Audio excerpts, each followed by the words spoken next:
जून 2013। हिमालय की ऊंची चोटियों के बीच बसा केदारनाथ धाम एक बार फिर श्रद्धालुओं से भर चुका था। मंदिर के आसपास की छोटी छोटी गलियां लोगों की आवाजों से भरी हुई थीं। दुकानों पर चहल पहल थी। घोड़े और खच्चर यात्रियों को रास्तों पर ले जा रहे थे। होटल और धर्मशालाएं लगभग पूरी तरह भर चुकी थीं। ऊपर आसमान में बादल जरूर दिखाई दे रहे थे, लेकिन पहाड़ों में ये कोई असामान्य बात नहीं थी। ज्यादातर लोगों के लिए ये एक सामान्य तीर्थ यात्रा थी, लेकिन किसी को नहीं पता था कि कुछ ही समय बाद यही जगह भारत के इतिहास की सबसे भयानक प्राकृतिक त्रासदियों में से एक की गवाह बनने वाली है। केदारनाथ समुद्र तल से लगभग 3500 मीटर की ऊंचाई पर स्थित है। चारों ओर विशाल पहाड़, नीचे बहती मंदाकिनी नदी और बीच में सदियों पुराना मंदिर। हिमालय दुनिया की सबसे युवा पर्वत श्रृंखलाओं में से एक है। यहाँ की चट्टानें अभी भी लगातार बदल रही हैं। भूस्खलन और अचानक मौसम बदलना यहाँ कोई नई बात नहीं है। लेकिन जून 2013 में जो होने वाला था वो सामान्य नहीं था। उस साल मॉनसून ने अपने तय समय से पहले उत्तर भारत की ओर बढ़ना शुरू कर दिया था। मौसम वैज्ञानिक लगातार बदलते हालात पर नजर रख रहे थे। बंगाल की खाड़ी और अरब सागर से आने वाली नमी हिमालय की ओर बढ़ रही थी। पहाड़ों के ऊपर भारी मात्रा में बादल जमा होने लगे थे। 14 जून तक उत्तराखंड के कई हिस्सों में बारिश सामान्य से कहीं ज्यादा दर्ज की जा चुकी थी, लेकिन तीर्थ यात्रा जारी थी। लोग लगातार केदारनाथ पहुंच रहे थे। मंदिर में दर्शन हो रहे थे। हालांकि स्थानीय लोगों ने बदलाव महसूस करना शुरू कर दिया था। जो लोग वर्षों से इन पहाड़ों में रह रहे थे, उन्हें बारिश का अंदाज कुछ अलग ही लग रहा था। मंदाकिनी नदी का व्यवहार बदलने लगा था। पानी पहले से ज्यादा तेज बह रहा था। नदियों और झरनों की आवाज पहले से कहीं ज्यादा सुनाई देने लगी थी, लेकिन अभी तक किसी ने इसे आने वाली तबाही का संकेत नहीं माना। 15 जून तक बारिश और तेज हो गई। पहाड़ों की ढलानों से छोटे छोटे पत्थर गिरने लगे। कई जगहों पर मिट्टी खिसकने की घटनाएं सामने आने लगी। कुछ रास्ते बाधित हो गए। फिर भी यात्रा पूरी तरह नहीं रुकी। हजारों श्रद्धालु अभी भी ऊपर की ओर बढ़ रहे थे। उन्हें क्या पता था कि अगले दिन की सुबह उनकी जिंदगी की सबसे कठिन सुबह बनने वाली है। 16 जून की सुबह बारिश अभी भी जारी थी। कई जगह बादल इतने नीचे आ चुके थे कि दूर के पहाड़ दिखाई ही नहीं दे रहे थे। ठंडी हवाएं चल रही थीं। आसमान लगभग पूरी तरह धूसर हो चुका था। मौसम लगातार खराब होता जा रहा था। मंदाकिनी नदी का जल स्तर बढ़ रहा था। उसका बहाव पहले से और ज्यादा आक्रामक दिखाई दे रहा था। लेकिन केदारनाथ में मौजूद ज्यादातर लोग अपने धार्मिक कार्यक्रमों में व्यस्त थे। ऊपर से सभी की जिंदगी सामान्य दिख रही थी, लेकिन पहाड़ों के ऊपरी हिस्सों में हालात तेजी से बदल रहे थे। केदारनाथ मंदिर के पीछे ऊंचाई पर एक हिमनदीय झील मौजूद थी। इसे चोराबाड़ी ताल या गांधी सरोवर कहा जाता है। लगातार बारिश और तेजी से पिघलती बर्फ के कारण इस झील में पानी का स्तर बढ़ता जा रहा था। नीचे मौजूद लोगों को इसका अंदाजा नहीं था। वे उस खतरे को देख ही नहीं पा रहे थे जो पहाड़ों के पीछे छिपा हुआ था। घंटे गुजरते गए। बारिश रुकने की बजाय और तेज होती गई। अब कई लोगों को चिंता होने लगी थी। कुछ होटल और धर्मशालाओं में ही रुक गए। कई लोग मंदिर परिसर के आसपास सुरक्षित जगह तलाशने लगे, लेकिन तब तक बहुत देर हो चुकी थी। प्रकृति धीरे धीरे अपनी शक्ति इकट्ठा कर रही थी। मौसम हर घंटे के साथ अधिक खतरनाक बनता जा रहा था। 16 जून की शाम आते आते हालात और भी ज्यादा गंभीर हो गए। ऐसा लग रहा था मानो आसमान लगातार पानी उड़ेल रहा हो। चारों तरफ पानी की आवाज शोर मचा रही थी और पहाड़ों से आने वाली अजीब सी गूंज पूरा वातावरण बेचैन करने लगी थी।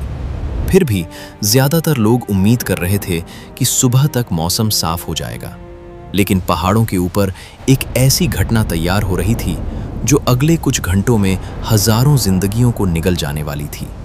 उस रात केदारनाथ में मौजूद लोगों को शायद अंदाजा भी नहीं था कि वे इतिहास के एक ऐसे अध्याय के बीच खड़े हैं जिसे पूरा देश कभी नहीं भूल पाएगा। जैसे जैसे समय आगे बढ़ रहा था, वैसे वैसे पूरे इलाके में बेचैनी बढ़ने लगी। करीब 8 बजे के बाद कई जगह बिजली की समस्या शुरू हो गई। अंधेरे और खराब मौसम ने माहौल को और भी डरावना बना दिया। रात लगभग 10 बजे के बाद आसपास के इलाकों से भूस्खलन की खबरें आने लगीं। कुछ रास्ते बंद हो चुके थे। कई यात्री जो नीचे लौटना चाहते थे अब वहीं फंसकर रह गए। धीरे धीरे लोगों को एहसास होने लगा कि वे सामान्य परिस्थिति में नहीं हैं। फिर भी किसी ने उस स्तर की तबाही की कल्पना नहीं की थी जो कुछ घंटों बाद सामने आने वाली थी। आधी रात के बाद हालात और बदलने लगे।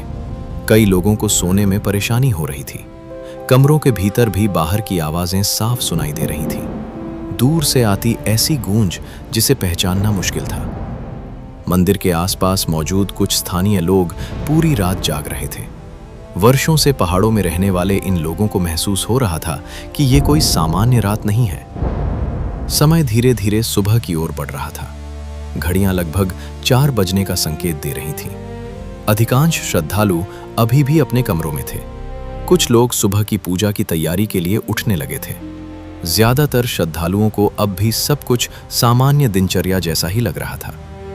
लेकिन उसी समय मंदिर के पीछे मौजूद ऊंचे पर्वतीय क्षेत्र में घटनाएं तेजी से बदल रही थीं। कुछ ही देर बाद पहली बार लोगों ने एक अलग तरह की आवाज सुनी। ऐसा लगा जैसे किसी विशाल शक्ति ने अचानक पहाड़ों की खामोशी को तोड़ दिया हो। कई लोग बाहर निकल आए। उन्होंने मंदिर के पीछे की दिशा में देखने की कोशिश की, लेकिन सामने घना अंधेरा और धुंध थी, जिसकी वजह से कुछ दिखाई नहीं दे रहा था। बाहर खड़े स्थानीय लोगों के चेहरों पर चिंता साफ दिखाई देने लगी, क्योंकि पहाड़ों में रहने वाले लोग जानते थे ऐसी आवाजें बिना कारण नहीं आती। और फिर कुछ ऐसा दिखाई दिया जिसने वहां मौजूद लोगों के होश उड़ा दिए। धरती कांपती हुई महसूस होने लगी। ऊपर की ओर से एक विशाल मलबे की धारा पूरी रफ्तार से नीचे आती हुई नजर आई। उसके साथ पानी था, पत्थर थे, टूटे हुए पेड़ थे और ऐसी ताकत थी जिसे रोक पाना किसी इंसान के बस में नहीं था। चारों तरफ चीख पुकार मच गई। लोग जान बचाने के लिए इधर उधर दौड़ने लगे। केदारनाथ की सबसे भयावह सुबह शुरू हो चुकी थी। जैसे ही वो विशाल मलबे की धारा केदारनाथ में पहुंची, लोगों को संभलने का मौका तक नहीं मिला। कई लोग उसकी चपेट में आ गए। कई लोग अचानक मलबे के नीचे दब गए और कुछ ही क्षणों में पूरा इलाका अराजकता में बदल गया। इमारतें ढहने लगीं। लोग अलग अलग दिशाओं में भाग रहे थे। किसी को नहीं पता था कि सुरक्षित जगह कहाँ है। जो रास्ते कुछ मिनट पहले तक मौजूद थे, अब वहां पानी, पत्थर और मलबा तेजी से बह रहा था। कई लोग अपनी जान बचाने के लिए भागने की कोशिश कर रहे थे, लेकिन पहाड़ों से उतरती उस विनाशकारी ताकत की रफ्तार इंसानों से कहीं ज्यादा थी। उस समय कोई भी ये नहीं जानता था कि अगले कुछ मिनटों में क्या होने वाला है। मलबे के साथ बहकर आ रही चीजें सिर्फ मिट्टी और पानी नहीं थी। उसमें पेड़ थे, चट्टानें थीं, टूटे हुए ढांचे थे और वो सब कुछ था जिसे रास्ते में आने पर उसने अपने साथ खींच लिया था। जिस बाजार में कल तक आवाजें गूंज रही थीं, वो अब संघर्ष का मैदान बन चुका था। उस समय चारों तरफ सिर्फ चीखें सुनाई दे रही थीं। लोग मदद के लिए पुकार रहे थे। कोई अपने बच्चे का नाम चिल्ला रहा था, कोई अपने माता पिता को खोज रहा था। लेकिन उस शोर में किसी की आवाज किसी तक नहीं पहुंच रही थी। हर कोई किसी न किसी को बचाने की कोशिश कर रहा था, लेकिन प्रकृति की ताकत इंसानी ताकत से कहीं बड़ी साबित हो रही थी। कुछ ही देर बाद एक और भयंकर गर्जना सुनाई दी। इस बार आवाज पहले से भी ज्यादा भारी थी। जो लोग पहली धारा से बच गए थे, उन्होंने ऊपर देखा और जो दृश्य दिखाई दिया उसे देखकर कई लोगों के कदम वहीं जम गए। ऊपर से आता हुआ मलबा अब पहले से कहीं ज्यादा विशाल था। ऐसा लग रहा था जैसे पहाड़ का एक हिस्सा ही टूटकर नीचे आ रहा हो। उस धारा की चौड़ाई इतनी ज्यादा थी कि उसके सामने इंसान कुछ भी नहीं था। अब जो कुछ उसके रास्ते में था वो बच नहीं सकता था। कुछ ही क्षणों में कई इमारतें धराशायी हो गईं, दीवारें टूटकर बह गईं, छतें उखड़ गईं। लकड़ी और पत्थर के बने ढांचे ऐसे बिखर रहे थे जैसे उनका कभी अस्तित्व ही न रहा हो। लोग चीख रहे थे, मदद के लिए पुकार रहे थे, लेकिन उस गर्जना के बीच लोगों की आवाजें दब गई थीं। उस समय ऐसा लग रहा था जैसे पूरी धरती हिल रही हो। चारों तरफ सिर्फ विनाश दिखाई दे रहा था। फिर एक ऐसा क्षण आया जो इस पूरी त्रासदी का सबसे चर्चित हिस्सा बन गया। ऊपर से बहकर आती एक विशाल चट्टान मंदिर के पीछे आकर रुक गई। उसका आकार इतना बड़ा था कि उसने बहते हुए मलबे की दिशा बदल दी। मलबा दोनों तरफ फैल गया और सदियों पुराना केदारनाथ मंदिर उस भीषण प्रहार के बीच भी खड़ा रह गया।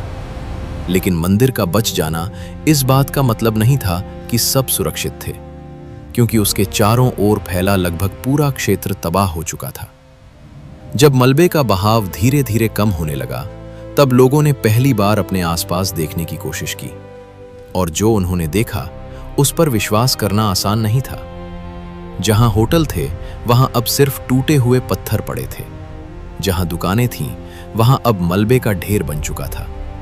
जहां कुछ घंटे पहले सैकड़ों लोग मौजूद थे वहां अब सन्नाटा था। सबसे कठिन क्षण उन लोगों के लिए था जो अपने परिवार से बिछड़ चुके थे। लोग मलबे के बीच अपने प्रियजनों को खोज रहे थे। वे नाम पुकार रहे थे, आवाजें लगा रहे थे, लेकिन हर गुजरते मिनट के साथ उम्मीद कम होती जा रही थी। कुछ लोगों ने अपने हाथों से पत्थर हटाने शुरू कर दिए। उन्हें उम्मीद थी कि शायद नीचे कोई जीवित मिल जाए। समय बीतता गया, लेकिन हर गुजरते मिनट के साथ उम्मीद और चिंता दोनों बढ़ती जा रही थी। दोपहर तक तबाही की असली तस्वीर सामने आने लगी। पूरा इलाका पहचान से बाहर हो चुका था। कई स्थान ऐसे थे जिन्हें देखकर यकीन ही नहीं हो रहा था कि यहां कभी एक जीवंत कस्बा हुआ करता था। लेकिन सबसे कठिन समय अभी बाकी था, क्योंकि जीवित बचे हजारों लोग अब दुनिया से कट चुके थे। न उन्हें पता था कि नीचे क्या स्थिति है, न नीचे मौजूद लोगों को पता था कि ऊपर क्या हुआ है। केदारनाथ अब एक अलग थलग पड़ा हुआ क्षेत्र बन चुका था, और वहां मौजूद हर व्यक्ति सिर्फ एक चीज का इंतजार कर रहा था, मदद का। उनके पास न खाना था, न पर्याप्त गर्म कपड़े, न इलाज, न बाहर की दुनिया से कोई संपर्क। चारों तरफ पहाड़ थे और बीच में फंसे हुए हजारों लोग। कुछ लोग मंदिर परिसर के आसपास इकट्ठा होने लगे, कुछ सुरक्षित जगह तलाशने लगे, कुछ घायल लोगों की मदद में जुट गए। लेकिन हर किसी की नजर बार बार आसमान की तरफ उठ रही थी। उन्हें उम्मीद थी कि कोई आएगा, कोई उनकी खबर लेगा, कोई उन्हें यहां से निकालेगा। लेकिन उस समय किसी को नहीं पता था कि नीचे की दुनिया तक इस त्रासदी की पूरी खबर पहुंचने में भी समय लगने वाला है। केदारनाथ अब सिर्फ एक तीर्थ स्थल नहीं रहा था, वो एक आपदा क्षेत्र बन चुका था, और वहां मौजूद हर व्यक्ति एक ऐसे संघर्ष की शुरुआत करने वाला था जो आने वाले कई दिनों तक चलने वाला था। 17 जून 2013 तबाही का सबसे भयानक दौर गुजर चुका था, लेकिन केदारनाथ में फंसे लोगों के लिए असली परीक्षा अब शुरू हुई थी। जहां तक भी नजर जाती वहां विनाश ही दिखाई दे रहा था।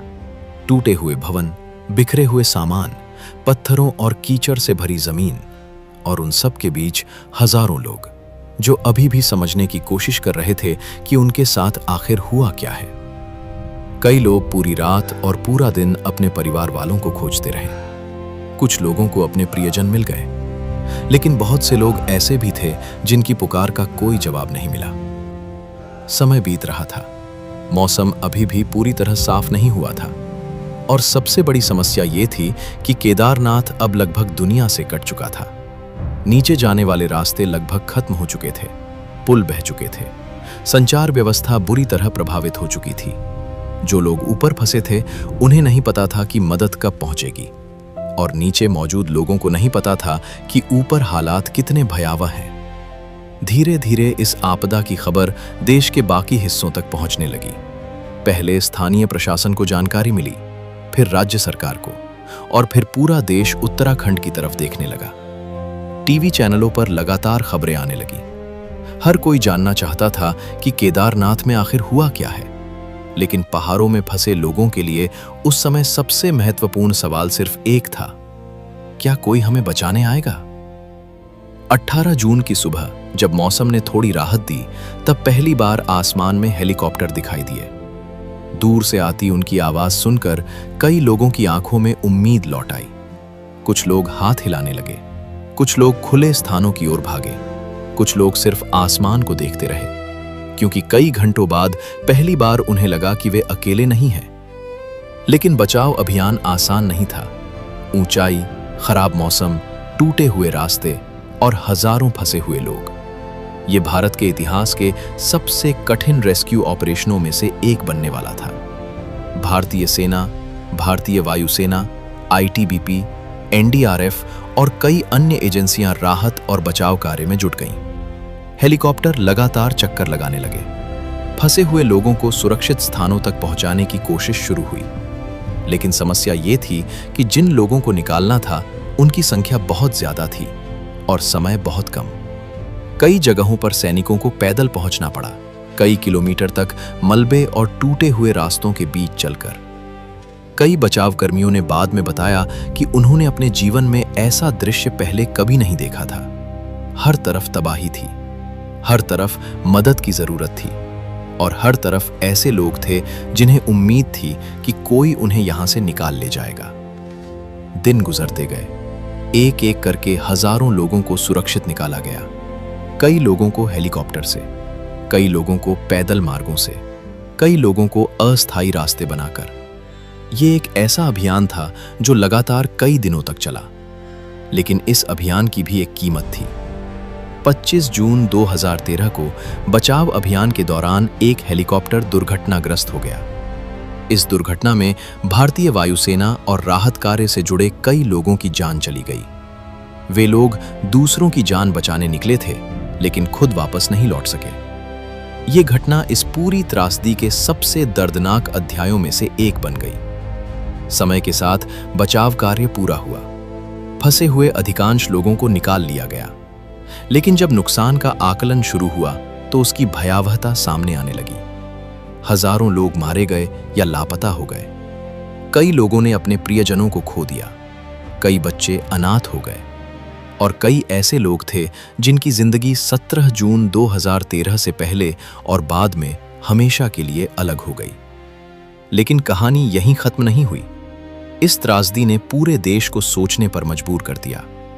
क्या हिमालयी क्षेत्रों में विकास और निर्माण का तरीका सही था? क्या चेतावनी प्रणालियां पर्याप्त थीं? क्या भविष्य में ऐसी आपदाओं के लिए बेहतर तैयारी की जा सकती है? इन सवालों पर वर्षों तक चर्चा होती रही। आने वाले समय में केदारनाथ क्षेत्र में कई बदलाव किए गए। नई सुरक्षा व्यवस्थाएं बनाई गईं, यात्रा प्रबंधन में सुधार किया गया, आपदा चेतावनी प्रणालियों को मजबूत किया गया और धीरे धीरे केदारनाथ ने खुद को फिर से खड़ा करना शुरू किया। आज जब लाखों श्रद्धालु केदारनाथ पहुंचते हैं तो उन्हें एक व्यवस्थित तीर्थ स्थल दिखाई देता है। लेकिन उन पहाड़ों के बीच अब भी 2013 की वो कहानी छिपी हुई है। एक ऐसी कहानी जिसमें आस्था थी, संघर्ष था, विनाश था और जीवित रहने की अद्भुत इच्छा शक्ति भी। केदारनाथ त्रासदी सिर्फ एक प्राकृतिक आपदा नहीं थी। ये एक ऐसा दिन था जिसने हजारों लोगों की जिंदगी बदल दी। एक ऐसा दिन जिसने याद दिलाया कि प्रकृति के सामने इंसान कितना छोटा है और एक ऐसा दिन जिसे भारत शायद कभी नहीं भूलेगा।